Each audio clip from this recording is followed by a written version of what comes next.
Hello and welcome to the third video in the series about prototyping in Figma. This video is going to cover how to add interactivity into your prototype, which is actually one of my favorite things about Figma, so I'm really excited to show it to you.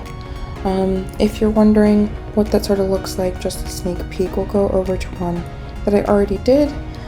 What this basically does is allow you to mock up some of the functionality that would exist in an actual Tableau dashboard right here in Figma. So a couple of examples that I will be walking you through today is how to have sort of this pop-out overlay, what would likely be a show hide container in your dashboard, which is commonly used for things like filter panels. Another thing would be tooltips. So here you see if I hover over this dot, it brings up some more information, the date and the sales, though, should actually be profit. And then another thing is maybe some custom sorting. So right now this products bar chart is sorted by product name, but maybe we want to sort it by sales instead. So I'm going to click here and now it is fake sorted by sales. So those are some things I'm going to teach you how to do in this video.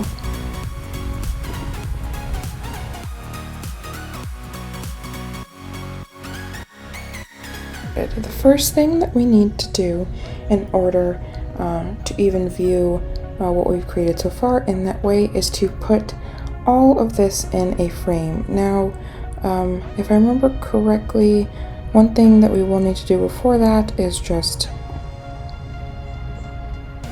unlock some of the pieces of the dashboard that we made.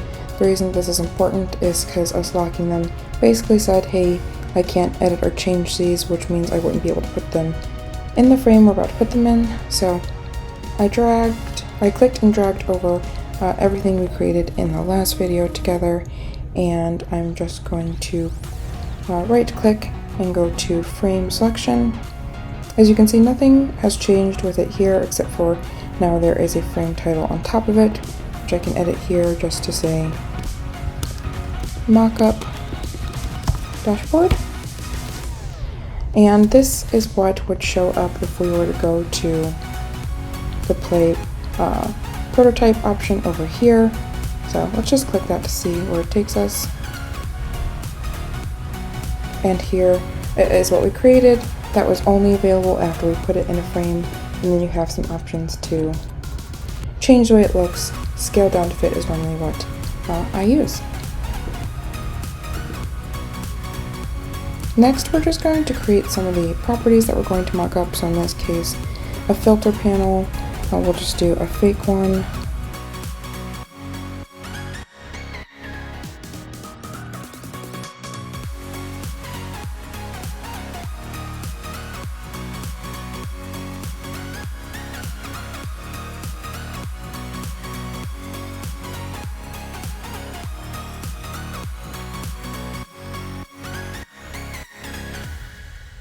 Creating this, I just wanted to point out one of the sort of design formatting options in Figma, which is being able to specify very easily the spacing in between things. So if I click this and shift and click this, I can see over here next to these little brackets the number 9. That's actually telling me that there are 9 pixels, I believe, in between these two objects. So if I press 10, I can change that, but knowing that allows me to make sure that all of these filter titles are equally distant from the boxes below them. So make it 10 for all of them.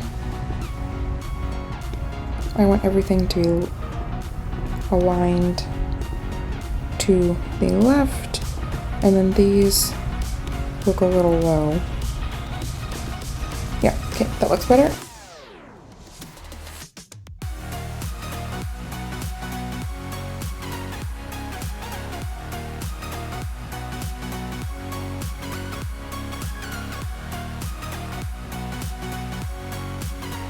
In order to mark up the prototyping for this, we need to also put this in a frame.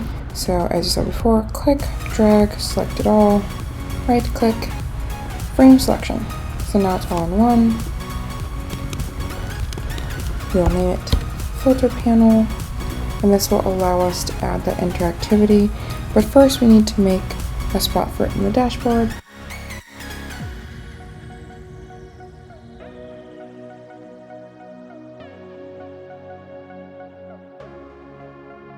And there we have where the filter panel will come out of. So this entire time we have been in the design panel over here. We're actually going to move to the prototype panel, and this is where we can create some of that interactivity. I'm going to want to select first where I want the interactivity to occur. So in that case, it is from this filter panel label that we just created. And if you can see this little white circle on the side with this plus button, this is where we will direct what interactivity we want to happen. So I'm actually going to grab this little connector, and I can connect it to a number of things, as you can see, any of these objects here. What I actually want to drag it to is the filter panel here. So basically what we've told it so far is, hey, when I do something on the filter panel block, what's marked up on my dashboard, I want it to trigger something with the filter panel object that we created over here. Now it has some default options. In this case, I do want on click, but there are some other ones as well, and we will use some of those in a minute. But here is what we are going to want to change. It says navigate to, so then it would actually just shift entirely to that frame, but what we want is open overlay. And then we'll bring up a couple other options. So it defaults to being centered. What we actually want to do is change that to manual so we can control where this pops up. You'll see that pop up here, so we can just move it around, change to where we would like to see this pop up when we click filter panel.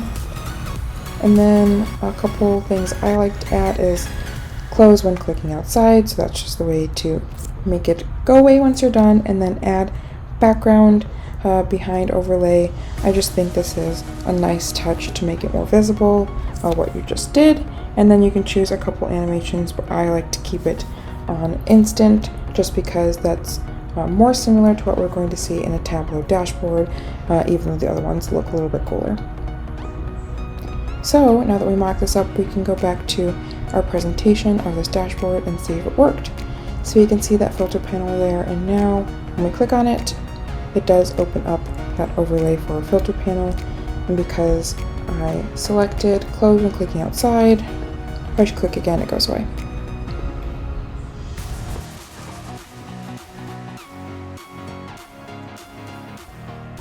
So the next thing we're going to mock up is a tooltip. Pretty similar start to this, so I'll speed this part up, but I will just be creating what tooltip we want to pop out.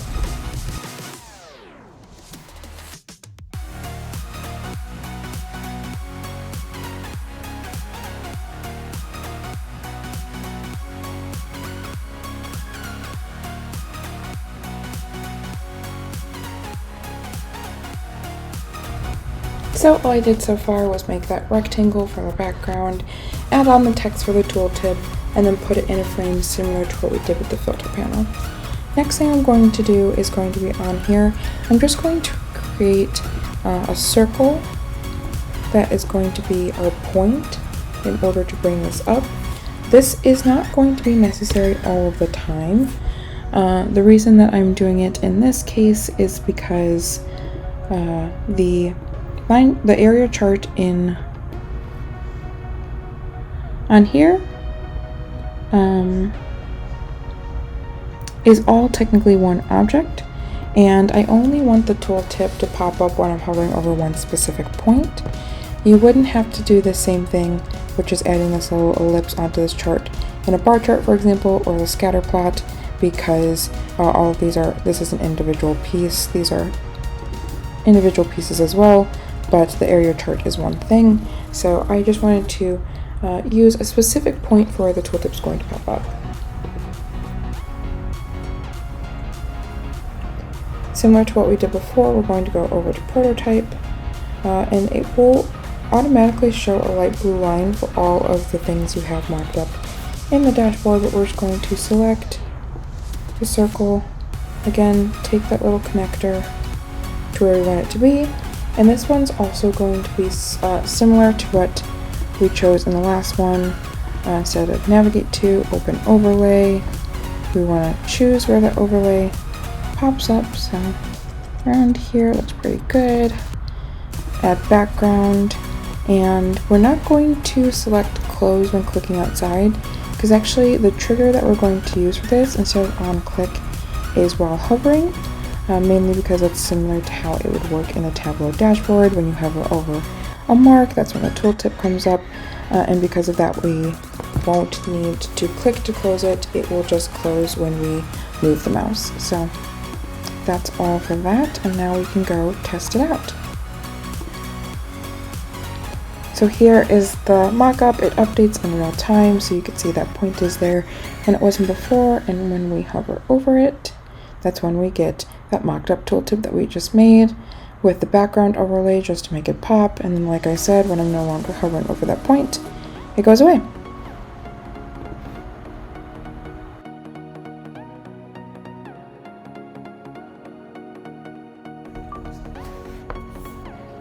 So this last one is a little bit more complicated than the past two examples that we just went through, but I did want to make sure I was showing you some of the fancier options that you have in Figma if you wanted to use them. So what I'm going to do first is actually take this bar chart entirely out of this dashboard, and this is one of the reasons why it is important to or keep your layers panel organized. All of these are already grouped together, so it's easy for me to just select and drag. If those are all separate pieces, making sure I was selecting just those and not other things would be a little bit harder, but that was pretty simple. First thing we're going to want to do is put these in a frame, so right click, frame selection, name it, and our layers panel bar chart. And then we are going to come up here in this middle portion and select create component. If I had to describe what a component was, it's a reusable item within the file that you're working in.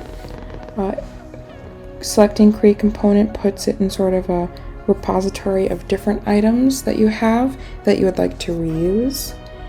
So if I go over here on the layers panel and select assets, that's where they live.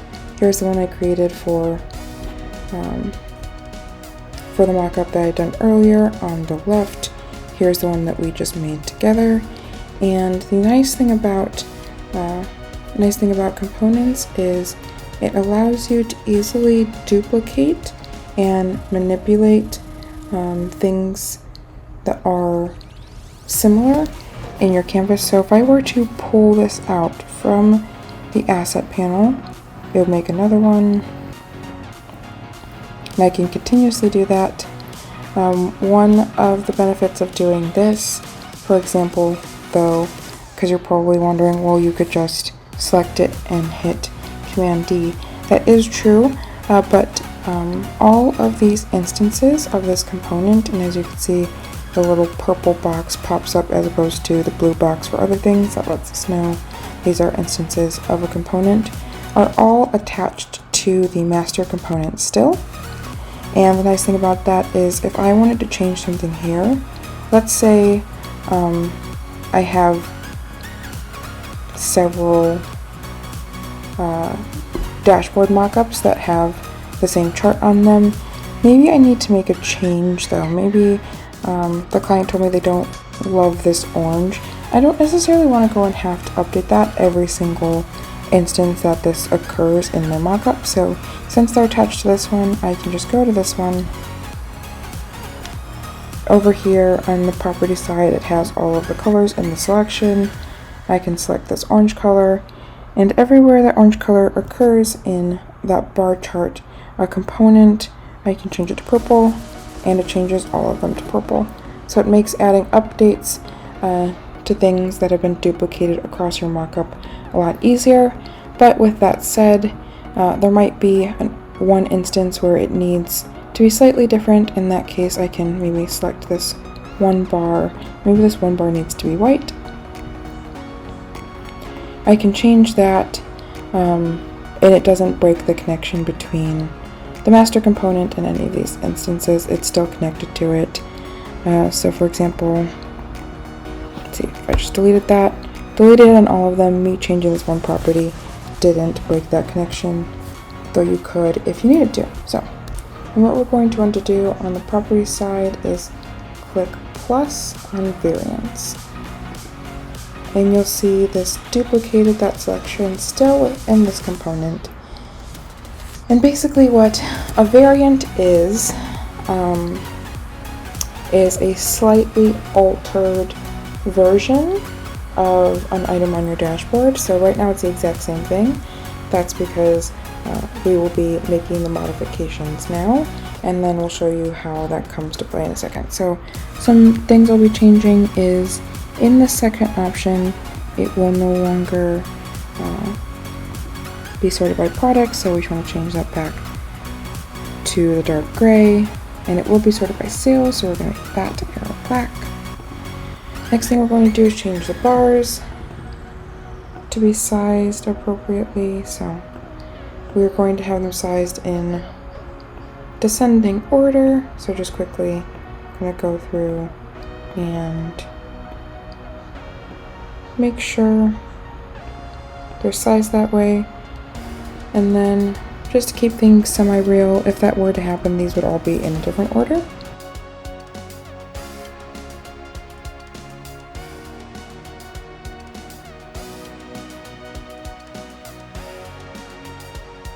There we go. So now I'm going to select the component overall, name what the property is. Property is basically just the label for what is different between these two. So I'm just going to name it sort, because that is the difference, is how they're sorted.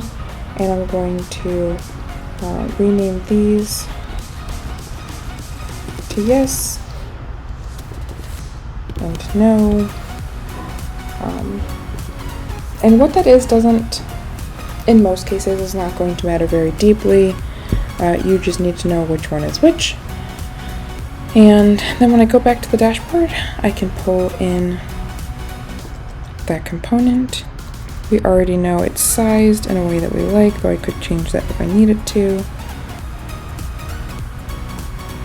And now we're just going to add the functionality that will allow us to switch between the two. So I'm going to select this, go to prototype, add an interaction with that plus button here. So that is another option if you want to add things. I had previously shown you where you can select this and drag it towards something.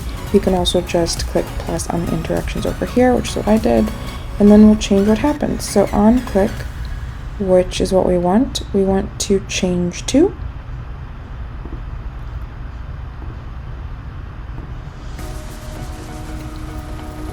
And change to is only available for